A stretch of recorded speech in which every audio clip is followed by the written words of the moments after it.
diriger son propre cerveau, modifier la neurochimie. Nous sommes souvent entravés par les chaînes de nos pensées et nous permettons à nos pensées de nous causer des problèmes.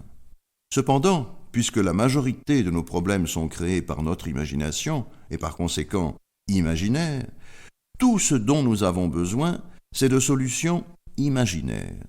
Je vous propose donc quelques moyens efficaces de maîtriser votre pensée en vue d'opérer un changement.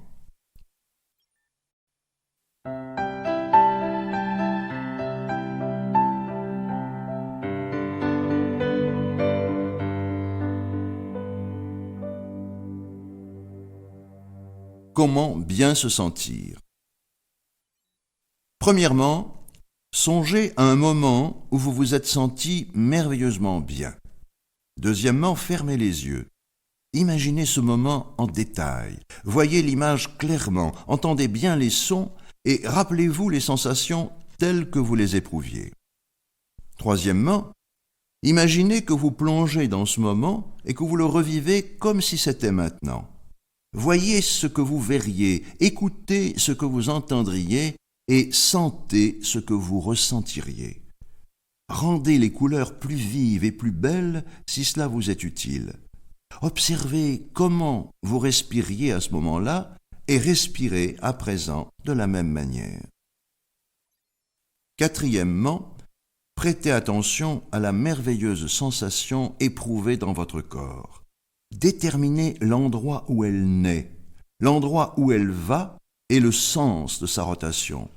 Imaginez que vous commandez à cette sensation, que vous la faites tourbillonner toujours plus vite et plus fort dans votre corps, et que vous l'éprouvez plus intensément.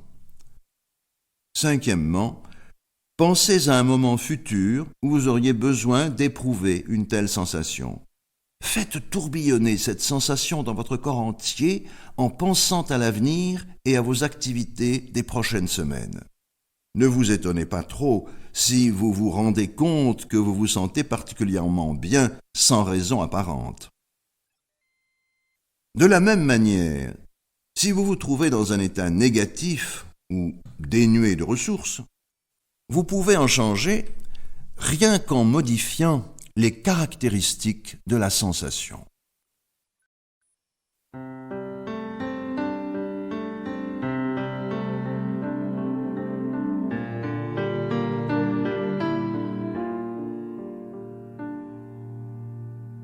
Comment modifier une sensation désagréable? Premièrement, pensez à quelqu'un qui vous agace, vous intimide ou vous irrite. Représentez-vous cette personne en train de vous regarder comme elle vous regarde quand elle vous agace. Entendez-la dire ce qu'elle a l'habitude de dire et éprouvez la sensation désagréable qu'elle fait naître en vous. Deuxièmement, projetez ensuite cette image en noir et blanc. Éloignez-la le plus possible de vous. Réduisez-en les dimensions jusqu'au 8e de ce qu'elles sont au départ. Piquez un nez de clown sur le visage de cette personne. Troisièmement, entendez-la dire ce qu'elle a l'habitude de dire, mais avec la voix de la souris Mickey, de Donald, le canard, ou du chat Sylvestre. Quatrièmement, observez comment cette personne ne suscite plus la même sensation en vous. Pensez à autre chose pendant quelques instants, puis de nouveau à la personne en question. Vous verrez que le changement de sensation subsistera.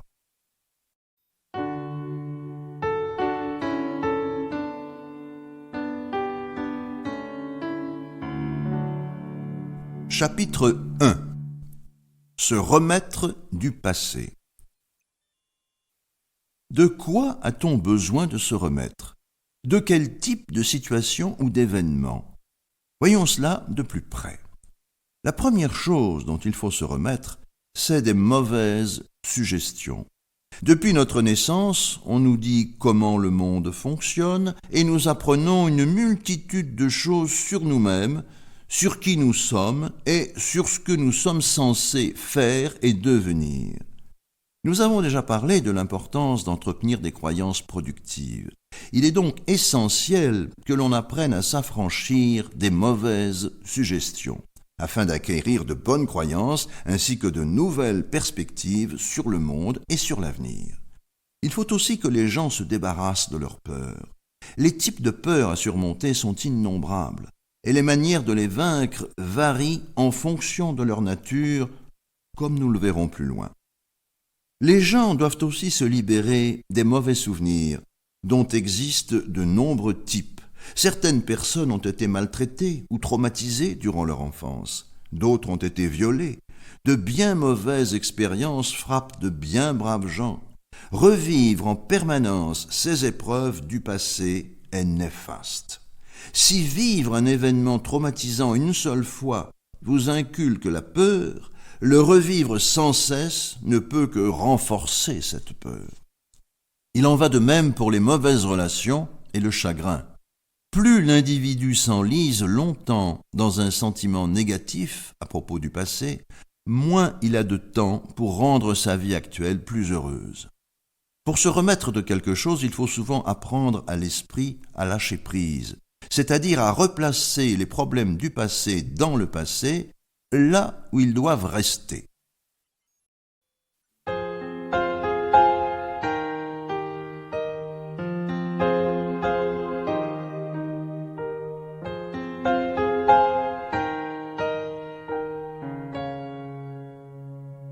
Se remettre des mauvais souvenirs. Tous les mauvais souvenirs que nous gardons subsistent à cause de la manière dont nous les gardons. Il est particulièrement important de faire face aux souvenirs qui reviennent vous hanter constamment. La plupart des mauvais souvenirs sont de grandeur nature. Quand c'est le cas, le fait de rapetisser le mauvais souvenir et de vous y intégrer de manière à voir ce que vous portiez, renverser l'image sur le côté, puis arriver à faire jouer le souvenir à rebours, vous aidera à transformer le sentiment qu'il vous inspire. Arriver à faire jouer ces souvenirs avec de la musique de cirque, puis les faire jouer à rebours avec une musique idiote, cela peut faire en sorte que les sentiments éprouvés se dissocient des images et que les souvenirs ne vous hantent plus. Les souvenirs servent à rappeler des leçons ou des moments heureux, ou à guider le comportement. Il n'est pas utile de revivre un traumatisme. Chaque fois qu'une personne éprouve de la difficulté à lâcher prise, que le souvenir soit bon ou mauvais, c'est parce qu'elle est associée à ce souvenir. Quelle que soit la nature du souvenir, elle a l'impression de revivre cette situation. Si vous gardez de mauvais souvenirs, le moment est venu de les regarder et de les rapetisser. Il faut aussi faire un arrêt sur image. Cela peut paraître idiot au départ, mais le mieux à faire est de sauter à la fin du film de la situation, de faire un arrêt sur image sur cette fin, puis de saisir un bouton imaginaire de fondu au blanc pour faire rapidement disparaître l'image. Il faut faire tourner ce bouton très rapidement, afin que la blancheur de l'écran se substitue au souvenir et vous empêche de le voir. C'est un peu comme si vous tourniez soudainement le bouton de réglage de luminosité d'un vieux téléviseur ou le bouton de fondu au blanc d'un appareil photo. Vous le faites 2 ou 3 fois, puis vous redonnez sa netteté à l'image, mais cette fois en lui donnant de petites dimensions, disons une douzaine de centimètres de côté. Regardez cette dernière image, puis faites jouer le film à rebours. Les gens marchent à reculons et les sons sont émis à l'envers. En fait, si vous le pouvez, faites tourner vos sentiments dans le sens contraire. Comme je l'ai déjà dit, les sentiments tournent toujours vers l'avant ou vers l'arrière. Rappelez-vous que parfois, ils vous donnent l'impression de former un nœud dans l'estomac. Mais même un nœud ne peut rester immobile, sans quoi vous vous y habitueriez. Alors, si vous faites avec la main une rotation vers l'avant, l'arrière, la gauche ou la droite, vous découvrirez le sens du mouvement à cause duquel vous conservez vos sentiments négatifs. Vous pourrez les immobiliser, puis les faire tourner à l'envers, faire passer le film et jouer les sons à rebours. Appliquez cette technique rapidement comme si vous rembobiniez un film jusqu'à son début. puis projetez-vous hors de l'image afin d'être en mesure de vous voir malheureux. Voyez à quel point vous êtes torturé, mais c'est une toute petite image que vous allez repousser très loin de vous.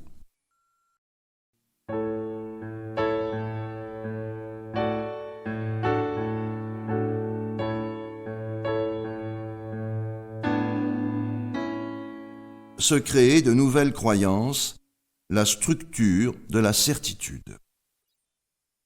L'une des dimensions les plus importantes des êtres humains, c'est la faculté de créer des croyances. Ce sont les croyances qui engluent la plupart des êtres dans leurs problèmes. À moins de vous croire capable de vous remettre du passé, de traverser le présent ou d'obtenir ce que vous voulez, il est peu probable que vous y parveniez. Vos croyances reflètent le degré de certitude que vous attribuez à certaines de vos pensées. Dès le jeune âge, la plupart des gens écoutent leurs parents, leurs enseignants et d'autres symboles d'autorité et apprennent beaucoup des limites qu'ils sont censés avoir. Si on vous a dit que vous n'étiez pas assez intelligent ou habile pour telle discipline ou tel sport, il y a fort à parier que vous y avez cru. Afin d'opérer un changement, quel qu'il soit, chez un individu, il faut aider celui-ci à transformer ses croyances et à en créer de nouvelles qui perpétueront ce changement. Et pour changer nos croyances, il nous faut d'abord apprendre à en découvrir les caractéristiques. Les croyances constituent un guide pour notre comportement. Elles nous permettent de planifier nos activités. Par exemple, elles nous permettent d'acheter un livre et de savoir que nous le lirons plus tard. Entretenir des croyances pour guider notre comportement est un élément essentiel de la nature humaine. C'est aussi un moyen important de transformer l'être humain, plus particulièrement de se changer soi-même. Si je vous demandais verbalement si le soleil se lèvera demain, où se trouverait l'image dans votre esprit? À gauche ou à droite? À quelle distance de vous?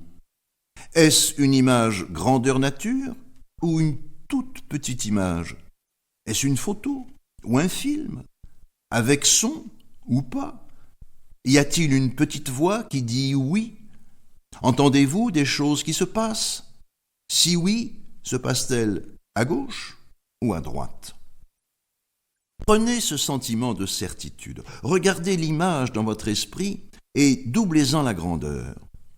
Normalement, ce sentiment se raffermira. Lorsqu'il se raffermit, déterminez où il se trouve dans votre corps et dans quelle direction il se déplace. Vous commencez à prêter attention aux sous-modalités d'une solide croyance. Pendant un instant, arrêtez-vous et détournez le regard. Videz-vous l'esprit, puis reprenez votre écoute. Songez ensuite à quelque chose dont vous n'êtes pas vraiment certain. Pas à une chose incroyable, mais à une chose plausible. Ce pourrait être ce que vous aurez au dîner. Un sandwich au thon ou un sandwich au fromage. Les deux sont possibles. Ce pourrait même être ce que quelqu'un vous offrira pour votre anniversaire. Ce sera peut-être ceci, ce sera peut-être cela. Réfléchissez-y pendant un instant, reprenez votre écoute et revenez à l'idée dans laquelle vous croyez dur comme fer. Premièrement, regardez l'image du soleil qui se lèvera demain matin. Regardez maintenant l'autre image, celle de ce qui pourrait être ou pas. Comparez-les et notez les différences. Vous pouvez commencer à examiner cette différence en analysant plus en profondeur les caractéristiques de la certitude et de l'incertitude.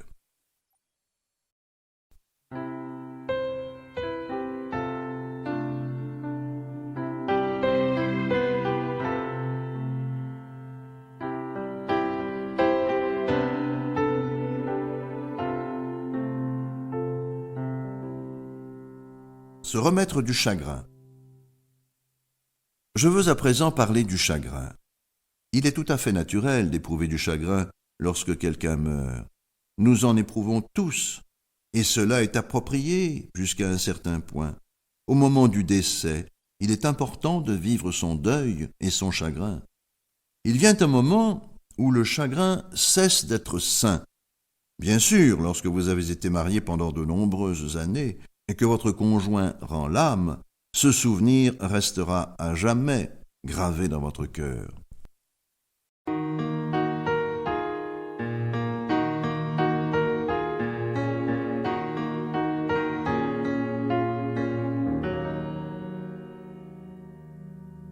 Se relever après être tombé amoureux.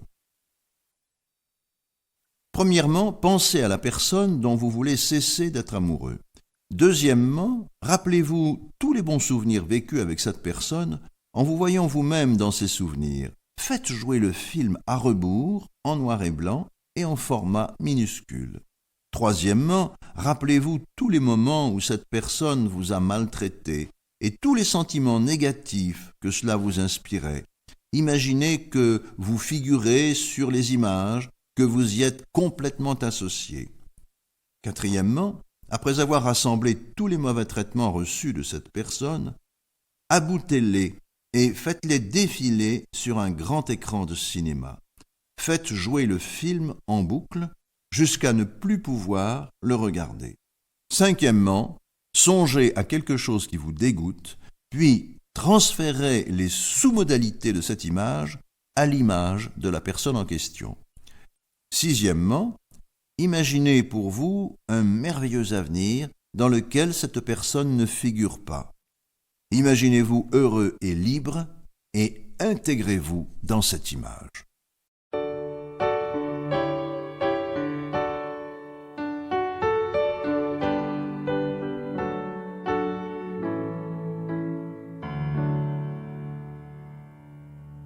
Se remettre de mauvaises décisions. Chaque jour, nous nous trouvons devant des milliers de choix à faire. Certains ont peu d'importance, mais d'autres transformeront notre vie du tout au tout. Il est primordial de se remettre des mauvaises décisions si l'on veut continuer d'avancer dans la vie. En outre, il faut s'efforcer d'en prendre de meilleures. L'une des premières conditions propices aux bonnes décisions, c'est l'état de vos pensées. Les pensées négatives se présentent sous de nombreuses formes.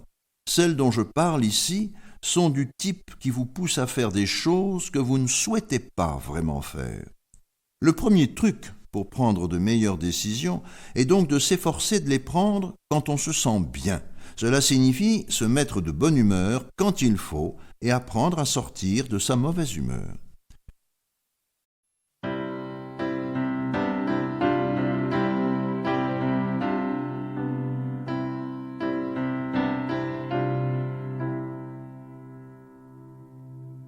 Se remettre des mauvaises suggestions.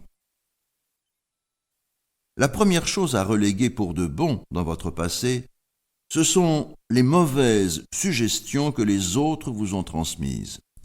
J'ai un jour eu une cliente, Mira, 23 ans, mignonne comme tout, mais qui avait une piètre opinion d'elle-même à tel point qu'elle ne se souciait pas du tout de sa tenue vestimentaire et qu'elle portait les lunettes les plus laides qu'on puisse imaginer. On aurait dit qu'elle se coiffait en roulant en décapotable. Dans mon cabinet, elle m'a dit qu'elle souffrait de sa solitude. En réalité, la seule raison de sa solitude était, comme sa thérapeute le lui avait dit, qu'elle croyait manquer d'estime d'elle-même. Je lui ai demandé comment elle savait qu'elle manquait d'estime d'elle-même. Elle m'a répondu « Je me sens tout simplement nerveuse en présence des autres ». J'ai donc voulu en savoir plus long. « Comment savez-vous vous sentir nerveuse ? Vous sentez-vous nerveuse lorsque vous êtes en train de chercher un chemisier dans votre garde-robe ?» Elle m'a répondu que non. Alors je lui ai demandé comment elle savait à quel moment se sentir nerveuse. « Une petite voix me le dit, a-t-elle répondu. Je lui ai demandé de placer la voix derrière sa tête, afin qu'elle semble provenir d'un endroit de plus en plus éloigné. En répétant plusieurs fois et rapidement cet exercice, Mira a pu exercer un pouvoir sur ce qui créait en elle des sentiments désagréables. Quand vous vous regardez, vous devez vous voir comme vous auriez été si vous aviez grandi armé de cette croyance productive. Et si vous étiez enjoué? Et si vous étiez heureux? Et si vous vous rendiez compte que vous êtes beau? Réfléchissez à tout cela, afin de savoir dans quelle direction avancer. Vous devez changer votre image, ainsi que votre manière de vous exprimer. Vous devrez peut-être modifier votre façon de marcher ou votre apparence, à tel point que, lorsque vous les visualisez, vous ressentez une intense envie d'avenir. Vous devez avoir envie de l'avenir. Il vous faut arriver à voir le passé et à décider que son seul avantage est d'être terminé.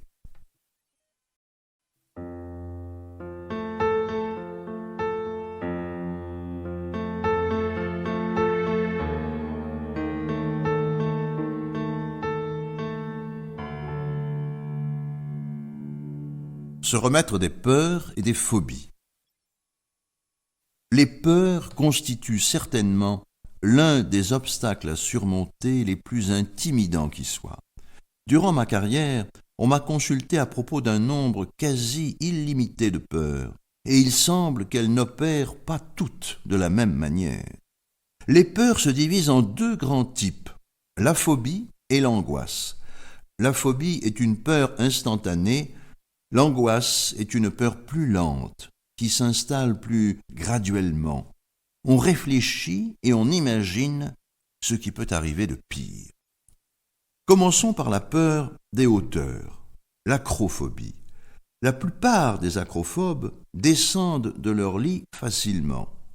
En fait, ce qui déclenche leur peur, c'est que chaque fois qu'ils se voient en train de faire quelque chose, ils ont l'impression de le faire.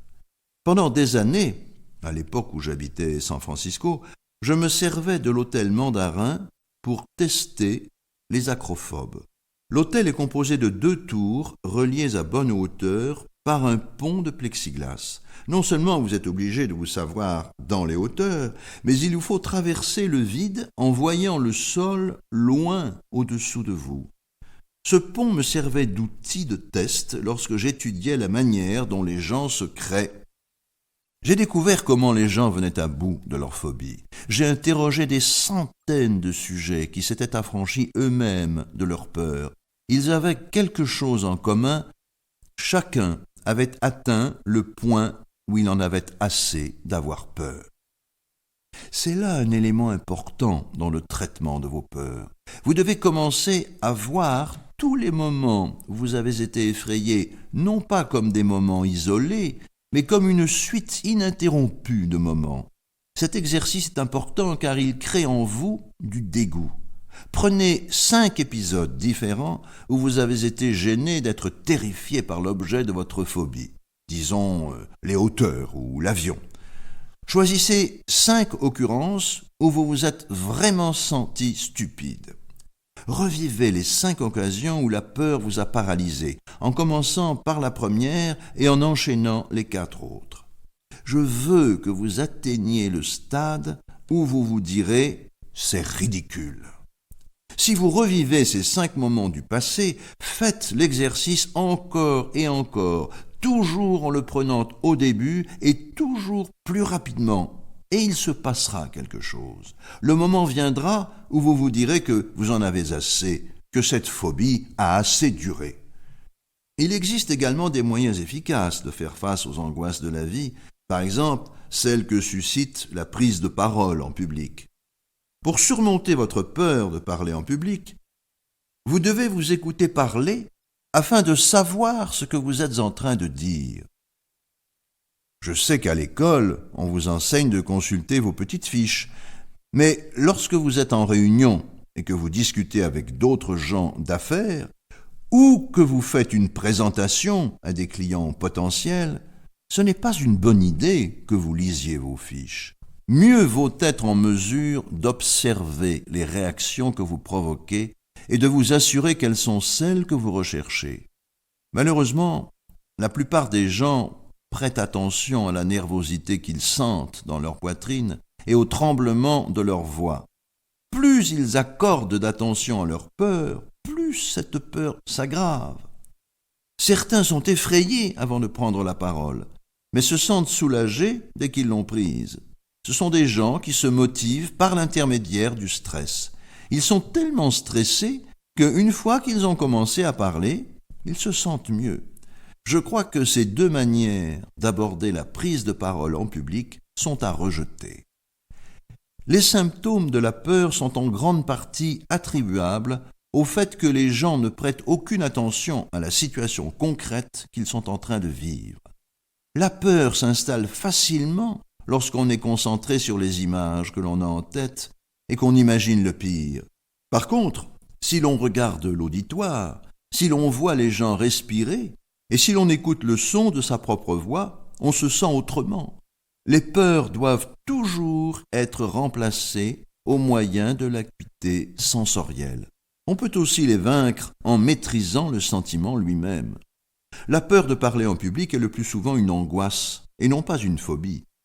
L'angoisse gagne le sujet graduellement, à mesure qu'il constate qu'il obtient de mauvais résultats. J'ai un jour demandé à un membre de mon auditoire, qui m'avait dit souffrir du trac, de m'expliquer comment cela se passait. J'aime bien procéder de la manière suivante. Je dis généralement, vous seriez content, n'est-ce pas, d'avoir congé de vos problèmes pendant une journée. Si vous pouviez embaucher quelqu'un qui viendrait et assumerait vos problèmes pour que vous en soyez débarrassé, ce serait merveilleux, non? Mais pour combler ce poste, il faudrait que vous prépariez une description des tâches vraiment au point. À ce participant en particulier, j'ai dit « Si je devais avoir votre trac, il me faudrait faire exactement comme vous. Que me faudrait-il faire mentalement pour créer le type d'angoisse que vous avez ?» J'ai ajouté que, si je pense à prendre la parole en public, je vois une salle remplie de personnes aux yeux brillants, avides d'apprendre et de se divertir. Je lui ai demandé si c'était son cas. Il m'a répondu que non. Il m'a dit qu'il voyait plutôt de petits corps à grosse tête et aux yeux qui ne clignent jamais, qu'il s'entendait bafouiller et qu'il prévoyait déjà la catastrophe. L'auditoire lui rappelait Le village des damnés, vieux film dans lequel les enfants sont méchants, précurseur des films et des romans à la Stephen King. Quand cet homme a compris ce qui se passait en lui et qu'il a appris ma technique, il a constaté qu'il se sentait autrement. La peur n'est pas une mauvaise chose en soi, elle vous protège. Vous ne devez pas, par exemple, mettre la main dans un feu. Même les enfants en bas âge n'éprouvent que deux peurs innées, celle des bruits forts et celle de tomber. C'est pourquoi, lorsqu'ils font quelque chose de dangereux, nous crions. Cette peur se transforme et au lieu de devoir mettre la main dans le feu pour la ressentir, on la ressent au moment où l'on approche la main du feu. C'est un apprentissage qui, par un processus de généralisation, finit par nous enjoindre de ne pas traverser la rue avant qu'il n'y ait plus de danger. Quand nos peurs deviennent excessives ou trop généralisées, nous craignons ce que nous ne devrions pas craindre. L'une des choses qui ne devrait jamais, au grand jamais, vous effrayer, ce sont vos propres pensées. Lorsque vous pensez à des choses qui vous effraient, efforcez-vous de les voir différemment. Changez les sons qui les accompagnent, rapetissez-les, apprenez que vous êtes maître de vos propres pensées, et cela comprend ce que vous pensez de votre passé.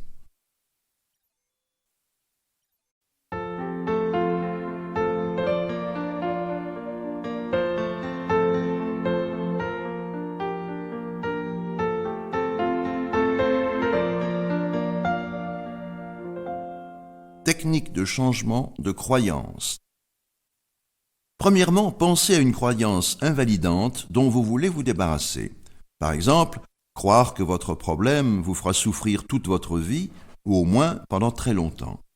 Deuxièmement, pensez à une croyance productive que vous souhaitez avoir. Par exemple, croire que vous serez libéré de votre problème et que vous vivrez heureux le reste de vos jours. Troisièmement, étudiez les sous-modalités de la certitude et de l'incertitude que vous avez déjà mises au jour. Quatrièmement, imaginez que la croyance invalidante s'éloigne de vous et rejoint les sous-modalités de l'incertitude. Cinquièmement, au même moment, imaginez que la croyance productive s'éloigne de vous et rejoint les sous-modalités de la croyance solide, certitude. Sixièmement, répétez l'exercice plusieurs fois, chaque fois de manière très rapide. Comme je l'ai déjà dit, la plupart des problèmes qui nous assaillent dans la vie relèvent de notre esprit. De plus, les problèmes existent généralement dans notre concept du passé et du futur. Le passé et le futur n'existent pas, sauf dans notre esprit. Lorsqu'une personne souffre mentalement, c'est généralement parce qu'elle a des regrets par rapport au passé, qu'elle se sent paralysée dans le présent ou qu'elle redoute l'avenir ou s'en inquiète. Dans la langue courante, on dit souvent « laisse ça derrière toi » à propos du passé, et on parle d'avenir devant soi. Ces expressions reflètent l'idée que beaucoup se font du temps. Afin de changer la manière dont nous voyons le passé et le présent, explorons le concept de ligne de temps.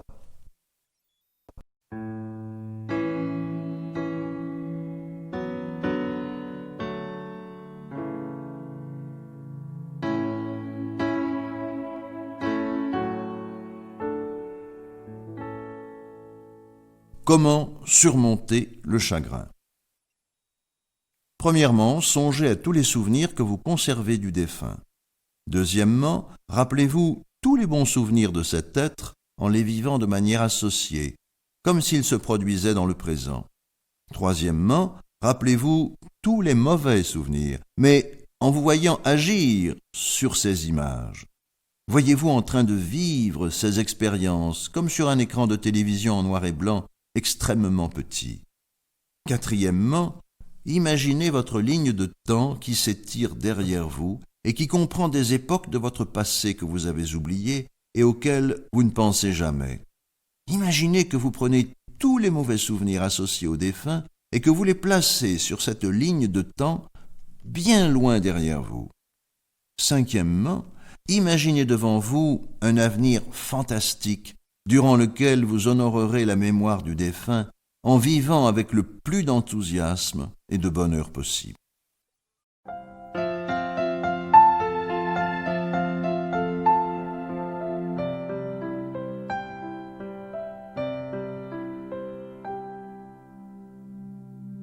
Se remettre des mauvaises relations. Les êtres humains doivent se remettre des mauvaises relations qu'ils ont vécues. À cet égard, je recommande que vous commenciez par créer une nouvelle croyance, celle selon laquelle vous méritez une bonne vie. Cela est important, mais la plupart des gens ne le font pas suffisamment. J'ai travaillé pendant un certain temps dans un refuge pour femmes battues. Ces femmes, couvertes d'ecchymoses et les yeux pochés, étaient assises dans un coin, tremblantes, serrant leurs enfants contre elles, sans domicile fixe dans l'immédiat, terrifiées à l'idée de retourner auprès d'un mari ivrogne qui les avait battues non pas une seule fois, mais régulièrement. Pourtant, et c'est ce qui m'a le plus étonné, lorsque je leur disais qu'elles devraient divorcer, rester loin de leur mari pour aussi protéger leurs enfants, elles me répondaient « Mais je l'aime ». Il arrivait aussi qu'elles soient bien décidées à quitter leur mari et que 6 mois plus tard, elles reviennent au refuge après avoir été battues de nouveau. Quelqu'un qui vit une relation qui ne marche pas a besoin de bien plus qu'une petite tape sur les doigts pour y mettre un terme. Les gens doivent parfois apprendre à se relever après être tombés en amour. Certaines relations sont basées sur la codépendance. Si une relation ne repose pas sur le fait que les partenaires deviennent plus sains et plus heureux ensemble, qu'ils se créent de bons souvenirs et une bonne vie commune, alors l'un des partenaires ne fait que saigner l'autre. Ça se passe comme ça, ou pire encore, l'un des deux met fin à la relation, tandis que l'autre continue de se languir d'amour pour lui. Ce sont là des cas de personnes qui doivent apprendre à se relever de l'amour. Tomber amoureux est important, certes, mais tout le monde en est capable. Certains d'entre nous excellent dans l'art de résister aux relations inadéquates. J'ai vécu de ces relations qui n'ont même pas duré la journée. Pourtant, quand j'ai trouvé la femme qu'il me fallait, je suis resté marié pendant de nombreuses années. Après son décès, il m'a fallu 4 ans pour trouver une autre femme. Mais je n'aurais pas pu trouver une nouvelle femme dans mon avenir si je n'avais pas d'abord placé mon ancien amour dans le passé. Il est tragique de voir la mort vous arracher la personne avec qui vous espériez passer le reste de votre vie. Vient le moment, cependant, où vous devez conserver les bons souvenirs de cette personne, oublier les mauvais, regarder en avant et chercher à créer de nouveaux bons souvenirs. Parfois, la personne ne meurt pas, mais elle cesse de vous aimer et elle vous quitte. Si vous restez amoureux d'elle, vous vous privez de la chance de réorienter votre vie en vue de trouver la personne qui vous convient parfaitement. Le secret, lorsque vient le moment de se relever d'un amour, c'est le seuil de répulsion. C'est le même seuil de répulsion qui entre en jeu lorsque quelqu'un en a assez de sa phobie. J'ai parlé à beaucoup de femmes qui se sont ainsi relevées d'un amour sans mon aide, afin d'en apprendre plus sur ce qu'elles avaient fait pour y arriver. Lorsque les femmes se relèvent d'un amour, elles atteignent un seuil. J'ai un ami qui m'a dit un jour « Je ne comprends pas, j'ai été marié pendant 7 ans et quoi que je fasse, ma femme l'acceptait. Aujourd'hui, tout à coup, elle me quitte et ne veut plus jamais entendre parler de moi. » Voilà l'exemple d'une femme qui s'est relevée toute seule d'un amour. J'ai voulu enquêter sur ce phénomène parce que je voulais aider les gens qui ont vraiment besoin de se relever après être tombés amoureux. Le phénomène est simple. Si quelqu'un fait quelque chose de déplaisant, son partenaire peut lui pardonner. Mais si cette personne récidive trop souvent et sur une trop courte période, un sentiment négatif s'intensifiera dans le cœur du partenaire. Et c'est à ce moment-là qu'il dira « c'est la goutte qui fait déborder le vase ».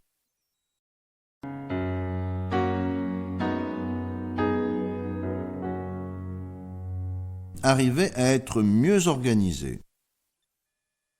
Même si nous voulons tous être mieux organisés, la plupart d'entre nous ne sont pas assez systématiques pour y parvenir. Devant le chaos qui règne dans leur vie, ils se disent qu'ils devraient corriger la situation. Puis ils éprouvent des sentiments négatifs et n'agissent pas. C'est là le nœud du problème. Regardez votre garde-robe où s'empilent vêtements, chaussures et n'importe quoi. Comprenez que pour y remettre de l'ordre, vous devez d'abord augmenter le désordre. Il vous faut tout sortir de la garde-robe. Ensuite, trier les articles selon que vous les conserverez ou que vous vous en débarrasserez. Puis, décidez de la manière dont vous les rangerez dans votre garde-robe. Vous devez franchir ces étapes, qu'il s'agisse de paperasse, de vêtements, de souliers ou d'armoires de cuisine. Vous devez examiner la situation, dresser un plan, puis vous lancer et accepter de créer du chaos en sortant tout. Ce travail exige que vous lui réserviez un certain temps. Vous devez vous organiser de manière à venir à bout de la portion de tâches que vous entreprenez. Si vous sortez tout de votre garde-robe et partez ensuite travailler, lorsque vous rentrerez dans une maison sans dessus-dessous, vous serez 2 fois plus irrité qu'au départ. Vous devez procéder à ce rangement une étape à la fois et vous assurer que cet effort s'intègre harmonieusement dans le reste de votre vie. Réservez du temps pour ce travail et dites-vous qu'une fois qu'il sera accompli, vous allez vous sentir bien et que chaque jour sera plus agréable pour vous. Vous devez être en mesure de voir le type d'ordre, quel qu'il soit, que vous souhaitez instaurer dans votre vie. Puis, revenu à la réalité, dites-vous ceci. Pour vivre dans cet univers, je dois d'abord créer tel ou tel degré de chaos, et cela va me prendre tel nombre d'heures. Ainsi, vous vous verrez en train de traverser le chaos. Si vous ne considérez pas que vous avez l'air de prendre plaisir à tout sortir de la garde-robe parce que vous préféreriez jouer au tennis ou aller à la plage, bien entendu, vous allez souffrir. Cependant, si vous voyez le travail à accomplir sous forme de plusieurs tâches distinctes, de plusieurs étapes à franchir, dont chacune vous fait vous sentir mieux, vous verrez les choses sous un autre jour. Rappelez-vous que vous devez tout sortir, puis tout trier, puis dresser un plan pour savoir où et comment remettre les choses en ordre. Il ne faut pas vider le garage sans savoir quoi faire de ce qui s'y trouve. Si vous ne planifiez pas mentalement ce que vous allez faire, vous n'êtes pas une personne mentalement organisée. Si vous n'êtes pas mentalement organisé, il vous sera plus difficile d'être organisé dans les faits. Si vous croyez que quelque chose sera difficile, ce le sera. Si vous croyez que cette chose fait naturellement partie de la vie, cela sera facile. Je vous recommande de rendre les choses faciles plutôt que d'imaginer qu'elles seront difficiles. Car si vous prévoyez qu'elles seront difficiles, elles le seront. Si vous prévoyez qu'elles seront faciles et croyez qu'elles le seront vraiment.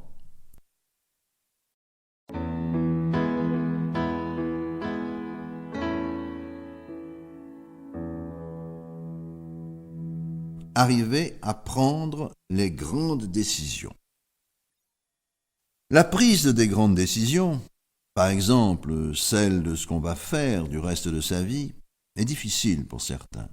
Ils viennent me voir pour me dire qu'ils doivent décider de ce qu'ils feront de leur vie. Je commence toujours par leur demander ce qu'ils désirent faire le lendemain. Ils me regardent l'air médusé, me répondant quelque chose du genre « je dois travailler demain ». Je précise alors que je ne leur ai pas demandé ce qu'ils doivent faire le lendemain, mais bien ce qu'ils désirent faire. Même si vous ne disposez que d'une heure entre votre travail principal et un autre emploi, qu'allez-vous faire de ce temps libre? Si vous ne savez pas comment être heureux pendant une heure, comment allez-vous y parvenir pendant le reste de vos jours? Si vous croyez que l'obtention de quelque chose vous rendra heureux, vous vous trompez. Si vous choisissez une carrière que vous exercerez toute votre vie, mieux vaut que c'en soit une qui vous plaise vraiment, pas seulement une qui vous permette pendant 2 semaines chaque année de faire ce que vous aimez vraiment. Lorsque vous soupesez le pour et le contre d'une décision, ne voyez pas cela comme des images ou groupes d'images fixes, mais plutôt comme de longs films qui se déroulent jour après jour. S'il s'agit d'un emploi, vous devrez vous lever le matin et travailler toute la journée. Si ce n'est pas un travail qui vous plaît, vous risquez gros. Un emploi doit comporter pour vous beaucoup d'avantages, pas seulement un. Je trouve que les gens se sous-estiment. S'ils n'obtiennent rien, c'est parce qu'ils ne disposent pas d'au moins 5 possibilités vraiment valables parmi lesquelles choisir, et que leurs choix ne se fondent pas sur une expérience suffisante. Il faut discuter avec des personnes qui font ce qui nous intéresse et voir comment cela se passe dans leur quotidien. Tout le monde peut voyager, mais il faut savoir quoi faire une fois arrivé à destination. Lorsque vous avez à prendre de grandes décisions qui influeront sur votre vie pendant de nombreuses années, examinez-les une à la fois. Imaginez-vous dans les situations envisagées, imaginez ce qui arrivera. Lorsque vous vivrez réellement ces situations, certaines seront meilleures que vous l'aurez imaginé, et c'est tant mieux. Peut-être que d'autres seront pires. Il vous faudra les éviter. Vous commencerez à constater qu'une fois motivé, vous êtes attiré par les choses que vous désirez faire ou que vous avez besoin de faire. Plus vous manifestez d'enthousiasme et d'espoir par rapport à l'avenir, plus vous aurez de choses à en attendre. Et plus vous attendrez de l'avenir, plus il vous sera facile d'organiser vos perceptions, vos sentiments et même votre vie. L'avenir abonde en occasions à saisir. En saisissant le plus possible d'occasions enrichissantes, vous vous rendrez compte que beaucoup de bons moments vous attendent, bien plus que vous ne l'auriez imaginé.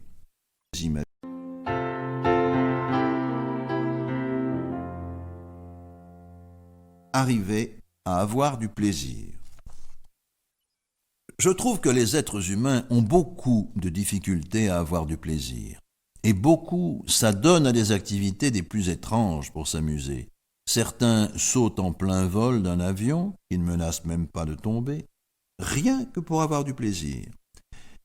N'aimeriez-vous pas être en mesure de rendre plus agréables certaines activités qui vous semblent ennuyeuses?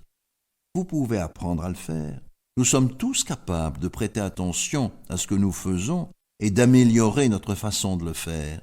Si vous comparez une activité que vous aimez et une que vous détestez, vous verrez que les sous-modalités sont différentes, ainsi que par définition, les sentiments qu'elle procure. Il y a bien des activités qui sont intrinsèquement agréables et auxquelles, pour une raison ou une autre, les êtres humains ont de la difficulté à se livrer. Parmi ces activités, on compte les rapports sexuels. Je me demande toujours pourquoi les partenaires ne se regardent pas plus souvent dans les yeux et ne se disent pas « allons dans l'autre pièce pour faire l'amour ». Ils se couchent le soir, pensent au sexe, mais ni l'un ni l'autre n'en parlent. Au lit, les couples consacrent beaucoup trop de temps aux longues et sérieuses discussions et beaucoup trop peu au plaisir charnel. S'ils entraient en eux-mêmes et faisaient tourner mentalement l'état de désir de plus en plus rapidement, et s'ils souriaient à leur partenaire en tentant de le séduire, leur vie sexuelle serait beaucoup plus améliorée. Ils obtiendraient parfois un oui, parfois un non, mais plus souvent ils poseraient la question, plus ils auraient d'occasion d'obtenir une réponse. Gardez cela à l'esprit et vous ne le regretterez pas.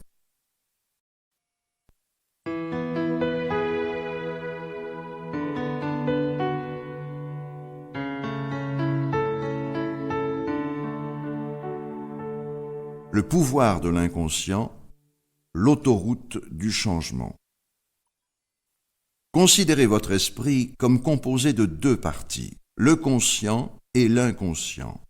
Le conscient est la partie de votre esprit qui analyse, critique et pense logiquement toute la journée.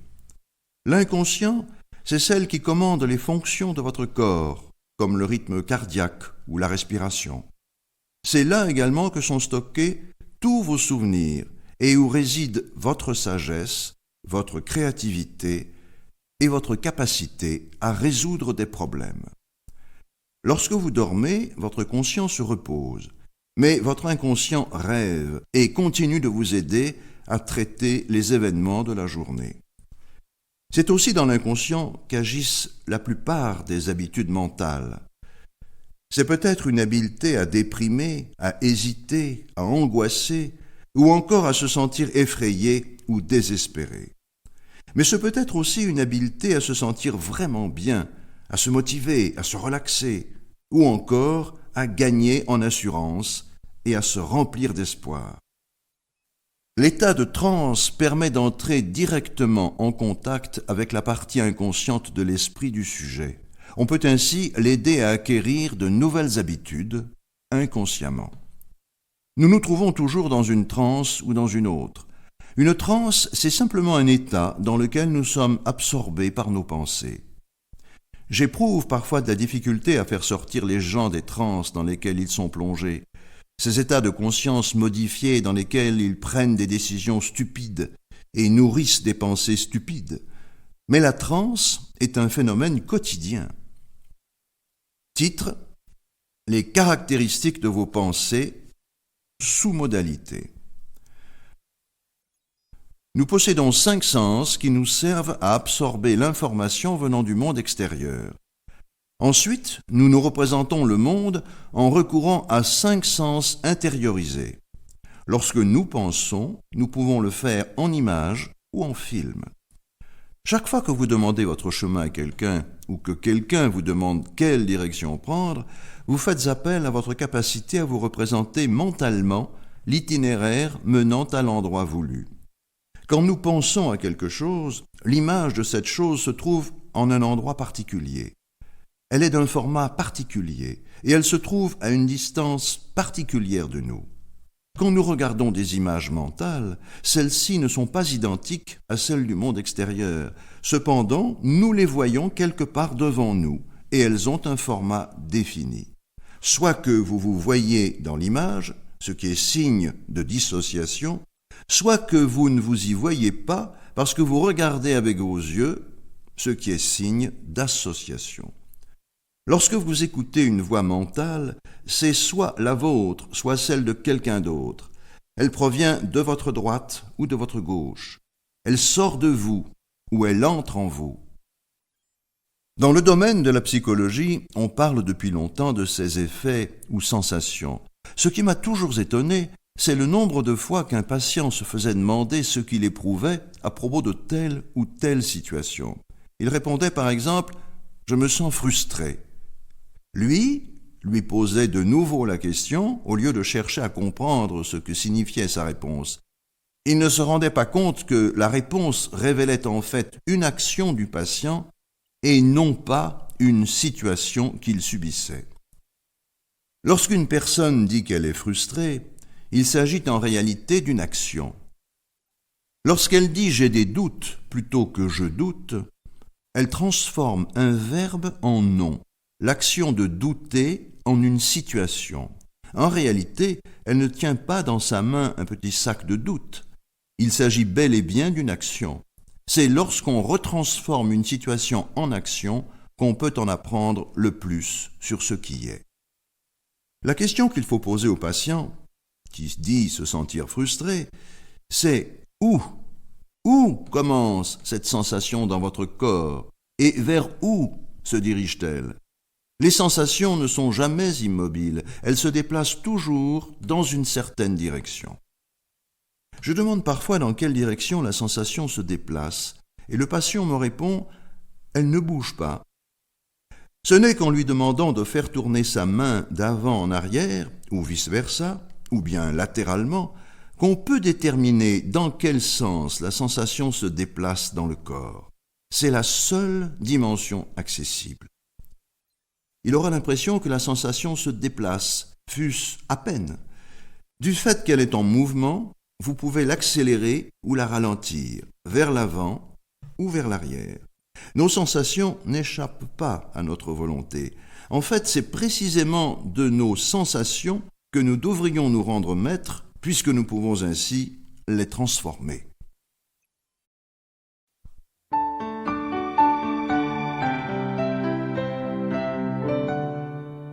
Arriver à trouver l'amour.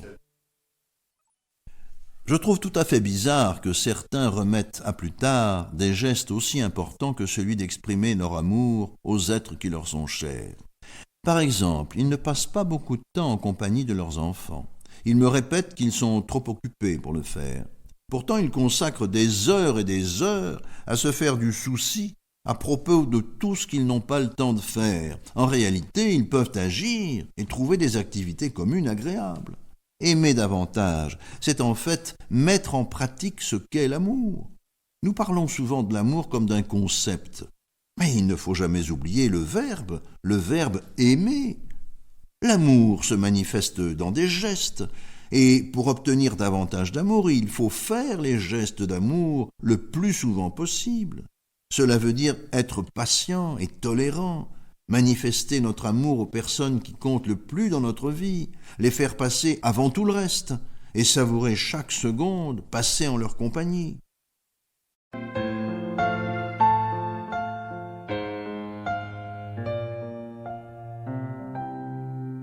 Arriver à gagner davantage d'argent. Tout le monde me dit vouloir gagner plus d'argent. Vous devez trouver un moyen d'investir vos propres ressources. Certains jouent à la bourse, mais mieux vaut bien connaître le marché des valeurs mobilières et s'exercer sur papier avant d'investir de l'argent dans des titres. D'autres achètent une vieille maison pour la rénover. Je l'ai fait pendant un certain temps. La grosse erreur souvent commise, même par les milliardaires, c'est que, après avoir fait fortune dans un domaine d'activité, ils se laissent convaincre de se lancer dans un autre domaine, dans lequel ils n'ont aucune expérience. Au lieu de continuer dans la même voie que toujours, celle qui correspond à leurs compétences et dans laquelle ils ont toujours pris de bonnes décisions, ils font confiance à quelqu'un d'autre. Le hic, c'est qu'ils ne disposent alors d'aucune base sur laquelle décider s'ils font un bon choix ou non. Ils risquent ainsi de perdre beaucoup d'argent. J'ai l'esprit d'entreprise bien développé, et je crois que chacun de nous, même s'il a un emploi, devrait monter une petite entreprise personnelle. Internet ouvre aujourd'hui un monde de possibilités pour les propriétaires de petites entreprises. Il y a deux types de revenus, les revenus tirés d'activités commerciales et les revenus salariaux. Beaucoup d'employés reçoivent régulièrement des augmentations de salaire. Si vous avez choisi le bon métier, vous finirez probablement par avoir des revenus décents. Mais si vous êtes dans le mauvais secteur d'activité, vous passerez peut-être toute votre vie à faire la même chose, parce que vous ne croyez pas être capable de faire croître la petite pousse jusqu'à ce qu'elle devienne un arbre solide. Si vous acquérez les bonnes croyances et voyez la vie à travers les bonnes lentilles, si vous planifiez bien et ne vous laissez pas convaincre par personne de vous lancer dans un domaine dont vous ignorez tout, vous pourrez réussir en tant qu'entrepreneur. Veillez toutefois à rencontrer des gens qui ont déjà réalisé ce que vous envisagez de faire.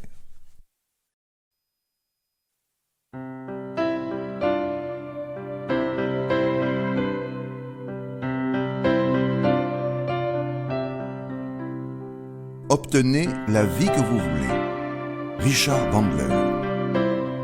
Une méthode infaillible pour une transformation rapide et durable.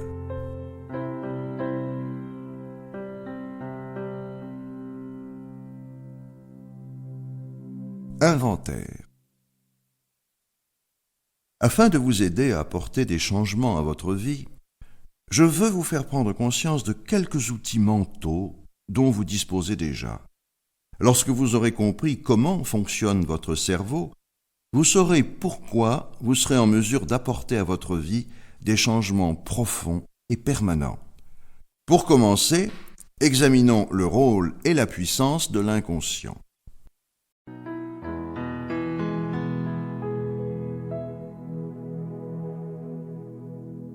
Titre. Conclusion. Il est essentiel que vous maîtrisiez mieux ce que vous éprouvez et ce que vous faites. Si vous pensez autrement, ce que vous ressentirez sera modifié et cela changera votre manière de vous comporter. C'est en apprenant à régler le volume de vos voix intérieures et à organiser méthodiquement vos images mentales, à choisir ce que vous voulez croire et ce que vous refusez de croire, que vous maîtriserez plus pleinement vos propres processus mentaux et en fin de compte, votre vie. Si vous vous fixez des objectifs stimulants, que vous les atteigniez ou non, des choses se produiront qui illumineront votre existence. Les gens que vous rencontrerez, les choses que vous accomplirez, le temps que vous ne perdrez plus en tournant en rond ou en luttant contre vous-même, tout cela vous permettra de tenter de nouvelles expériences.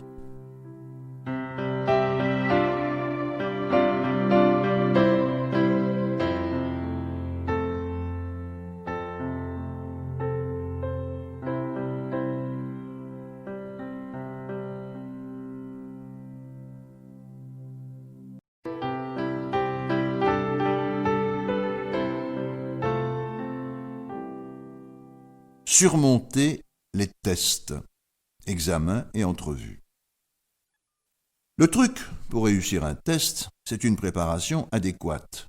Qu'il s'agisse d'un test, d'un examen ou d'une entrevue, vous pouvez dans une certaine mesure préparer ce dont vous êtes censé parler ou ce que vous aurez à écrire.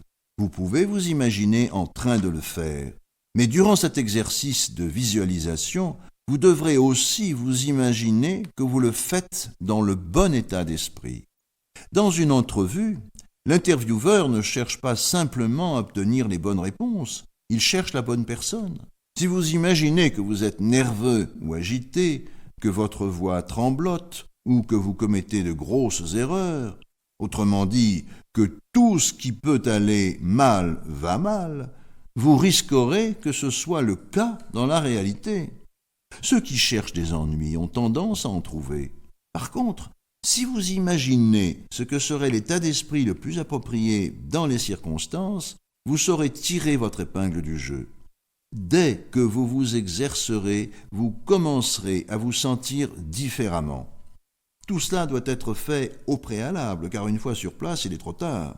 Avant de descendre de votre voiture, mettez-vous dans ce merveilleux état. Faites tourner en vous les sentiments que procure la certitude de briller, afin que, en vous dirigeant vers votre destination, vous vous sentiez de mieux en mieux préparé et de plus en plus sûr de vous.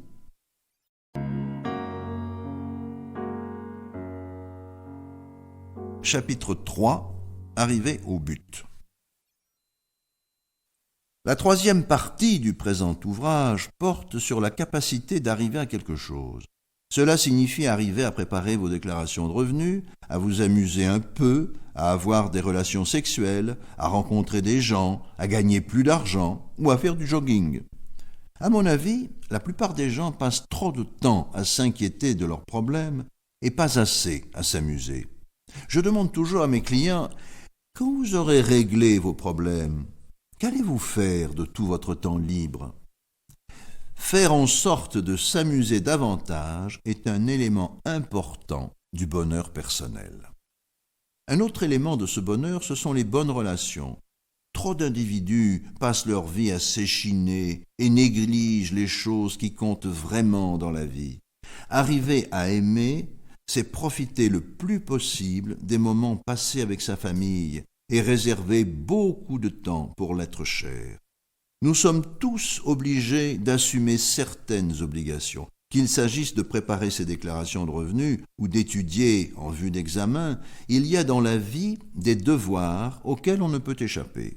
Il est donc important de trouver la motivation nécessaire.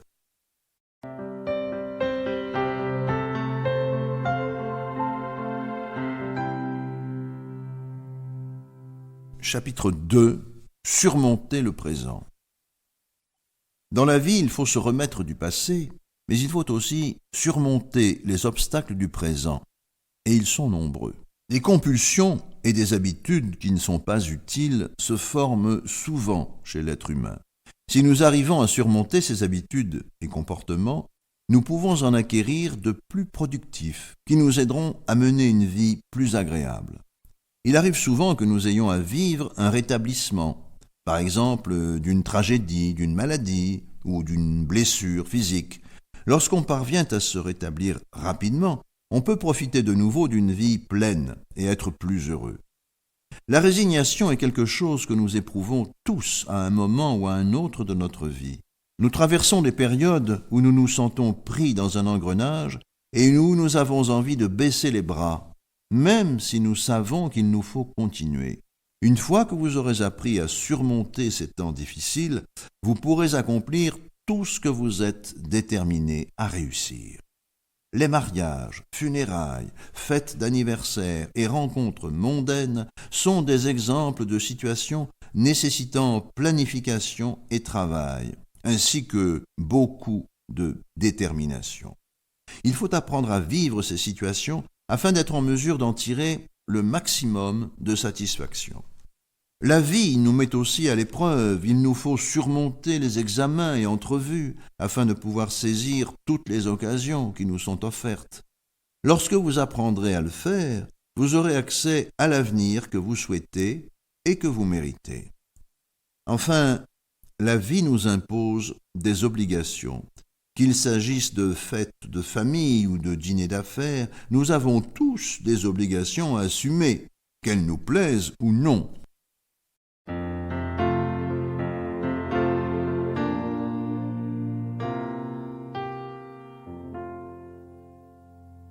Comment chasser les pensées négatives? Premièrement, examinez quelle sorte de pensées négatives vous passent par l'esprit et ce que vous vous dites lorsque vous ne vous sentez pas bien. Deuxièmement, tandis que votre voix intérieure vous malmène, répétez de nombreuses fois le mantra « ferme ta gueule ». Troisièmement, chaque fois que vous vous parlez négativement, répétez le mantra. Quatrièmement, commencez à vous dire des choses plus positives. Adressez-vous des compliments sur un ton gentil et convaincu. Quatrièmement, commencez à vous dire des choses plus positives. Adressez-vous des compliments sur un ton gentil et convaincu. Dès que vous vous sentirez autrement, vous serez mieux placé pour penser plus judicieusement. Lorsque vous vous sentez bien, vous avez tendance à prendre de meilleures décisions. La prochaine étape menant à la prise de bonnes décisions est d'apprendre à distinguer les bonnes décisions des mauvaises. Prenons l'exemple d'une personne qui s'est donné la peine d'entreprendre une cure de désintoxication dans un centre de réadaptation et qui ne consomme plus d'alcool ou de drogue depuis 3 ou 4 semaines. Elle quitte le centre et se dit « Je vais en prendre rien qu'un petit verre ». Elle sait très bien qu'elle ne le devrait pas, mais elle le fait quand même. Elle se ment à elle-même en se disant qu'elle ne retombera pas dans sa dépendance. La prise de mauvaises décisions constitue un grave handicap pour la plupart des gens qui viennent me consulter. Je pense que nous prenons tous de bonnes et de mauvaises décisions. Le secret, c'est de savoir distinguer les unes des autres. Je demande à mon client de réfléchir à la pire décision qu'il ait jamais prise, puis à la meilleure de toutes. Dans quel sens tourne le sentiment quand la décision est bonne? Dans quelle voie? La voie semble-t-elle venir de l'intérieur ou de l'extérieur? Se trouve-t-elle près de vous ou à distance? Tout cela caractérise la manière dont nous pensons à ceci et à cela. Nos mauvaises décisions présentent des différences marquées par rapport à nos bonnes décisions. Bien entendu, il y a une zone de gris entre les deux, mais la plupart du temps, c'est parce que nous n'avons pas réfléchi suffisamment qu'une décision n'est tombée ni dans la catégorie des bonnes, ni dans celle des mauvaises. Nombreux sont ceux qui prennent de mauvaises décisions et passent ensuite à l'action. Nous possédons la capacité mentale de faire pencher la balance en faveur des bonnes décisions. Si vous voyez l'enjeu d'une manière simple, j'éprouve un peu d'angoisse. Si je mange une part de gâteau au chocolat, je me sentirai mieux. La technique risque de ne pas marcher. Mais si vous remplacez la part de gâteau par des centaines de parts, que vous vous sentez gonflé comme un ballon et grotesquement obèse, que vous voyez les gens se moquer de vous partout où vous allez, la technique sera efficace. Au moment de décider si vous allez avaler une part de gâteau, imaginez que vous êtes déprimé et esseulé tous les soirs, que vous regrettez d'avoir mangé tout ce que vous avez mangé dans votre vie, que vous enchaînez les régimes amaigrissants, que vous perdez des kilos et les reprenez presque immédiatement. Votre décision sera différente selon que vous vous direz que le gâteau vous réconfortera pendant 5 minutes ou que vous vous demanderez s'il vous fera ou non vous sentir bien pendant le reste de votre vie. Il ne faut pas prendre de décisions hors de leur contexte. Il est facile de prendre une mauvaise décision lorsqu'on se demande si on devrait avaler 3 bières de plus ou boire les 6 canettes qu'on a dans le frigo. Il faut donner un contexte à la décision et se demander plutôt si on se sentira bien à la fin de la soirée ou si on ne risque pas de provoquer des bagarres ou d'avoir un accident de voiture. Une fois ivre, il est trop tard pour que l'on prenne des décisions. C'est au moment de quitter la maison que l'on doit décider si on va ou non rentrer sobre. Si vous décidez en partant que vous n'allez boire qu'une seule bière et qu'une fois au bar, vous décidez d'en prendre une autre, vous brisez l'engagement pris à votre départ.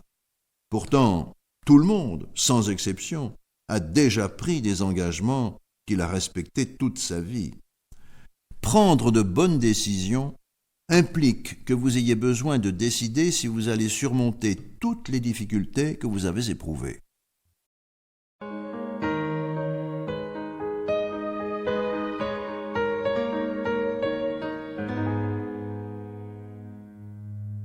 Surmonter les habitudes et les compulsions.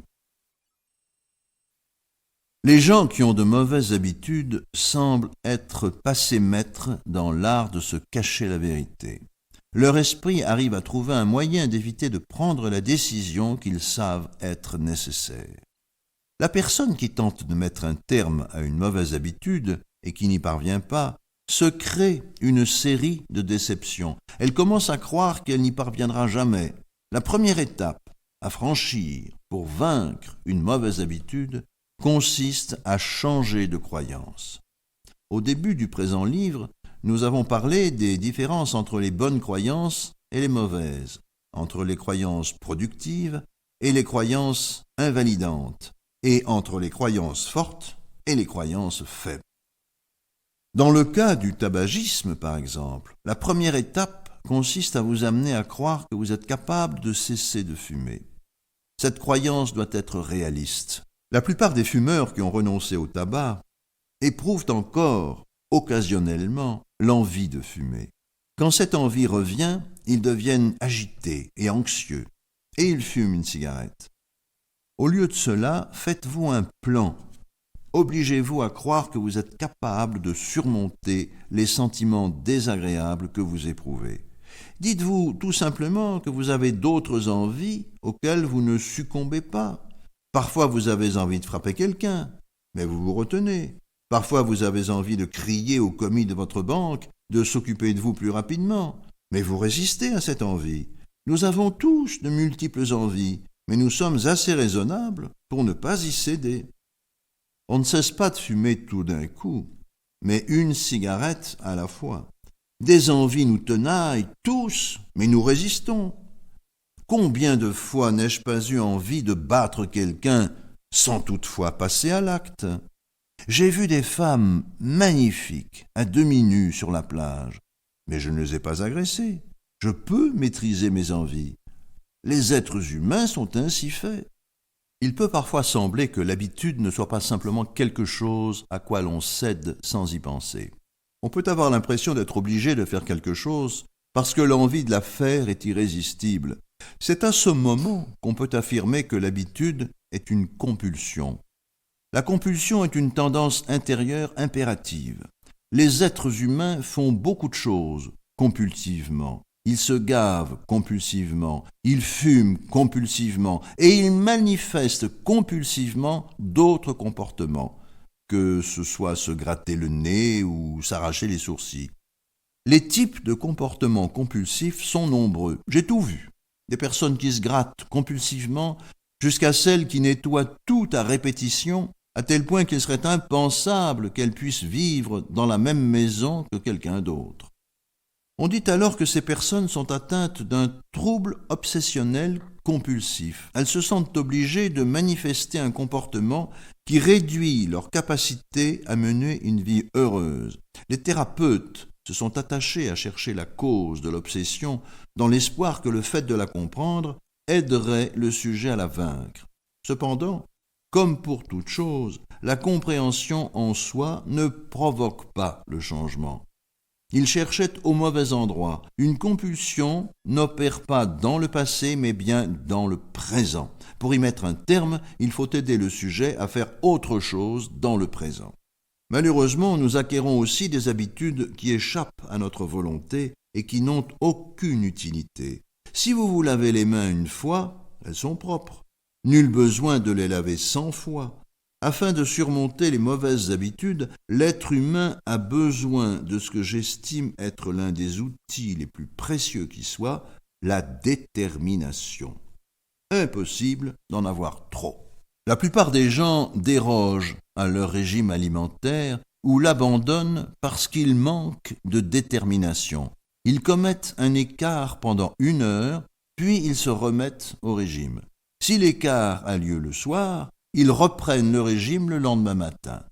La vérité, c'est qu'à peu près tous les régimes sont efficaces si vous les suivez à la lettre. Il faut de la détermination pour surmonter les compulsions et les mauvaises habitudes. C'est grâce à la détermination que vous pourrez reprendre la maîtrise de votre vie.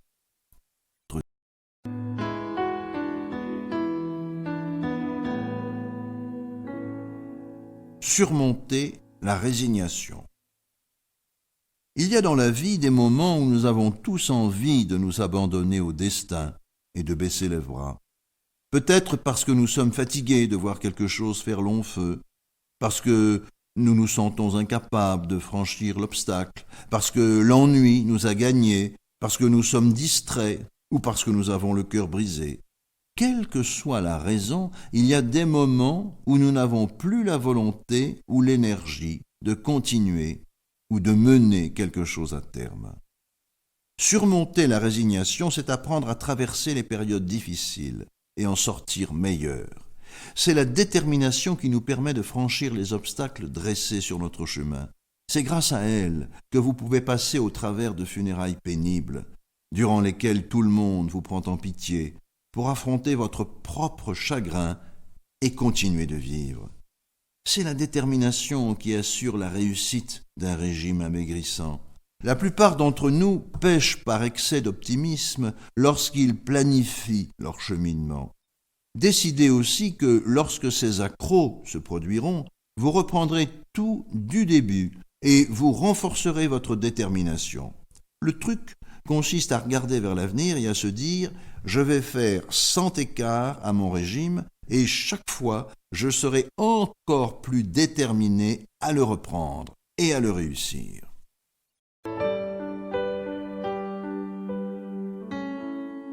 Surmonter les obligations.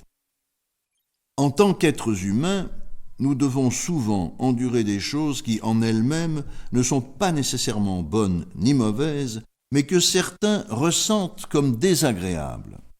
Pour certains, un souper de Noël chez un parent peut sembler la pire épreuve qui soit. Certaines personnes aggravent leur situation inutilement. Le truc consiste à bien se préparer. On mesure généralement à quel point telle ou telle situation future sera horrible ou désagréable et on planifie une attitude. Quelle que soit la situation, on peut l'aggraver ou l'améliorer selon la manière dont on se la représente d'avance en esprit. La situation n'est intrinsèquement ni bonne ni mauvaise, c'est notre réaction à la situation qui l'est. J'ai toujours dit que la déception requiert une planification adéquate. La souffrance aussi, parce que vous devez savoir quel sentiment négatif éprouver et quand l'éprouver. Quand tonton machin commence à raconter pour la 100e fois son histoire sans fin, vous savez que le moment est venu de vous arracher les cheveux. Par contre, si vous apprenez à concentrer votre attention exclusivement sur les choses que vous aimez, vous commencerez à transformer celles qui vous semblaient pénibles en choses folles. Pour vous préparer, faites jouer dans votre tête le film de la situation et rendez-le loufoque. Faites en sorte qu'il vous fasse sourire au lieu de vous déranger. Il est stupide que les mêmes choses, année après année, vous rendent fou, puisque vous savez qu'elles vont se produire. Vous devez être en mesure de les ressentir autrement, car si vous n'y arrivez pas, vous allez inévitablement souffrir, comme d'habitude. Au lieu de souhaiter que le calvaire finisse plus rapidement et d'imaginer à quelle vitesse il pourrait se dérouler, faites le contraire. Si une situation vous semble lente, imaginez qu'elle l'est encore 10 fois plus. Ainsi, lorsqu'elle se produit dans la réalité, vous avez l'impression qu'elle se termine rapidement. C'est une question de contraste, et vous pouvez créer dans votre esprit le contraste que vous voulez. Le passage du temps est tout à fait subjectif pour l'être humain. Il semble passer tantôt trop vite, tantôt trop lentement.